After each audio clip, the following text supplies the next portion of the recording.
Hello, this is Liam Morlath with my sporting event data collection assignment.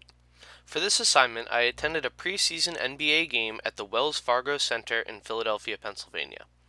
After which, I conducted a survey reviewing the fans' experience and got 10 fans to participate. The game took place on Thursday, October 16th, 2014, and was between the Boston Celtics and the Philadelphia 76ers. Being a preseason game, the outcome was not very important, but the Celtics did top the Sixers 111 to 91. I began the survey by asking fans to rate their overall experience at the game on a scale from 1 to 5, 1 being poor, 5 being excellent. The results were very promising for the 76ers, with 6 fans choosing 4 and 2 fans choosing 5. This means that 80% of participants had an above average time at the game. What is more important is that no one chose 1 or 2, meaning that no one had a lousy time at the game. I followed up by asking why they answered question 1 in the way that they did. The most popular answers seemed to be centered on family fun and affordable prices. Next, I asked fans whether or not this was their first 76ers game. The results favored no, as 80% of fans stated that this was not their first time at a game. Out of the 8 returning fans, there seemed to be an even split between casual and diehard. 2 fans did not attend a game at all last season, and 3 attended only 1 to 3 games. The other 3 fans, however, all attended over 7 games last season. The results were similar when the fans were asked how frequently they attend Sixers games. 50% of fans said that they attend more than 5 times a year, while the other half attended every few years or just 2 to 4 times a year. Luckily for the 76ers, this shows that many of their fans are dedicated and attend frequently. I do think it would benefit them, though, to put more emphasis on full and partial season ticket plans. This would help them to turn their casual fans into more diehard fans. The next question asks fans what they purchased while at the game. The most popular items were concessions and alcoholic beverages. All but 1 fan purchased some sort of concession or non-alcoholic beverage, while 70% purchased alcohol in some form. These items are very common purchases at all sporting events, but it is good to see that the Sixers' prices aren't high enough to deter fans from buying. Half of participants purchased some sort of team apparel, which is promising, but only 20% purchased team memorabilia. This may be due to the fact that many items in this category, such as autographs, tend to be priced highly. The biggest letdown from this question was that only 1 of 10 fans purchased a ticket to a future game. Although most fans purchase tickets online nowadays, it should be important to impress fans so much that they want to come back as soon as possible. With more in-game promotion focused on selling tickets, the Sixers could improve this result. The following question asked fans what their biggest reason for coming out to the game was. With 70% of the vote, a chance to see new or young talent was far and away the most common answer. As this was a preseason game, I expected this to be a popular response. For those who are not aware, the 76ers are coming off their 3rd worst season in franchise history, in which they finished with a 19-63 record. During the abysmal season, they tied the longest losing streak in NBA history, losing 26 straight games. This came mostly due to new GM Sam Hinkie's plan to rebuild the franchise from the ground up. He traded away aging talent for young players and draft picks. Now the most youthful team in the league, the Sixers plan to build around youngsters Michael Carter-Williams, Nerlens Noel, and Joel Embiid. The next phase of the survey asks fans about their feelings regarding Sam Hinkie's rebuilding process and the future of the organization. Of the 10 participants, 4 chose not to respond, citing either indifference or lack of knowledge on the matter. Of the 6 that did respond, though, 5 showed support for Hinkie and the Sixers. These fans based their approval on the acknowledgement that the Sixers were going nowhere and needed to build through the draft to become competitive. They also liked the players that Hinkie has drafted with the picks that he has acquired.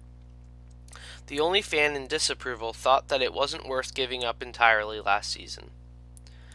To get a gauge on how the fans feel about the future, I asked them to express how confident they are that the 76ers will be competitive on a scale from 1 to 5. I first focused on the near future, asking them about this season. Most fans realize that rebuilding takes time, and that Sixers will not be ready to compete this season. All but one fan answered with either a 2 or 3. Luckily, no one responded with a 1, however, which showed hope. When asked about the 76ers' chances in the next 5 seasons, the fans were much more optimistic. Not one fan answered with a 1 or 2, and all but one fan answered with a 4 or greater. The fans truly seem to be on board with Sam Hinkie and the 76ers front office, and their expectations for the future are high. A sports organization's success seems to come from equal parts team performance and fan experience. All in all, it seems that the Philadelphia 76ers are doing a very good job of meeting these requirements.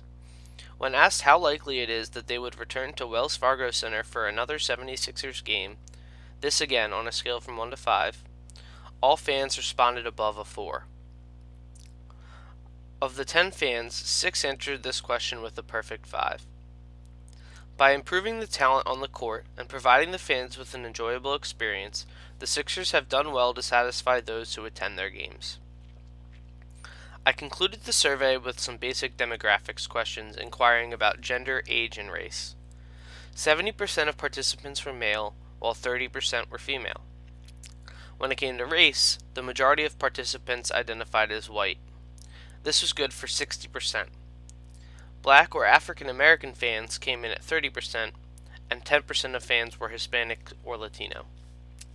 When it came to age, the most popular bracket was 25 to 39, making up 40% of the participants. The next largest brackets were 40 to 60 with 20% of the fans, and 18 to 24, also with 20%. Additionally, there was one fan under 18 and one fan over 60. There may be a participation bias when it comes to age because the 18 to 24 bracket seemed less interested in taking time to do the survey, and anyone under 18 typically had a parent with them that was more likely to do the survey. Nonetheless, I still feel it makes sense that these two brackets dominated the demographics because Sixers games are enjoyed by families, and individuals 25 to 60 are most likely to have a spouse and kids that they will come to the game with.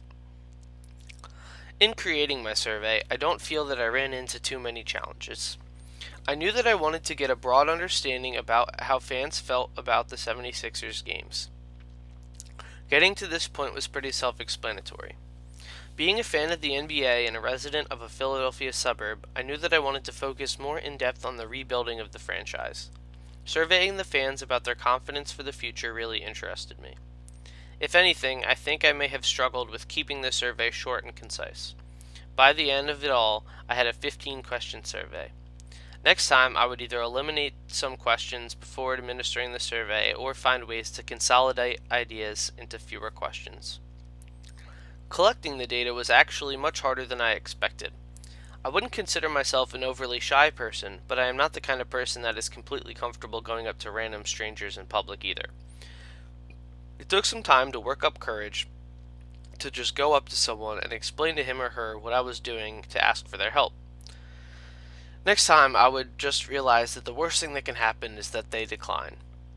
Also, I found that a big reason that anyone would say no is that they just wanted to get home. With it being a weeknight and a venue that had many families with small kids, very few people wanted to do anything but get in their car and get home.